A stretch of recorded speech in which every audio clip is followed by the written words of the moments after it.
கொடுத்தாங்க. தும்மிய பின்னோதும் துஆ சொல்லி கொடுத்தாங்க. அதை நீ மனனம் செய்து விட்டாயா? ஆமா, மனப்பாடம் செய்து விட்டேன். அதை உனக்கு சொல்லி தரவா?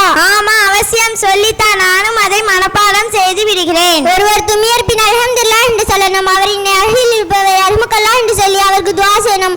அதன் பின் அதை தும்மியர் கேட்டால் யஹ்திகுமுல்லாஹு வ யுஸ்லிஹு பாலக்கும் என்று சொல்லணும். புரிந்ததா? ஆமா, நன்றாக புரிந்தது.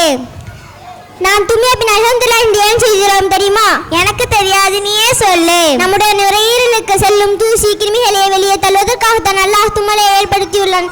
அவனுக்கு நன்றி செலுத்துவதற்காகத்தான் அல்ஹம்துலில்லாஹ் என்று சொல்கிறோம். அப்படியா? இதில் எவ்வளவு பெரிய விஷயம் இருக்கா? நிறைய பேரை வச்சு தெரியாம இருக்காங்க. எனவே நாம் இதை நம்முடைய குடும்பத்தாரிடம் எடுத்து சொல்லி அவர்களையும் சொல்ல வைக்கும். நாம் நமது மனசத்து நூருல் இஸ்லாம் மதரசாவிற்கு சரியாக சென்று மார்க்க விளக்கங்களை கல்வியை கற்றுக்கொள்வோம். அஸ்ஸலாமு அலைக்கும்.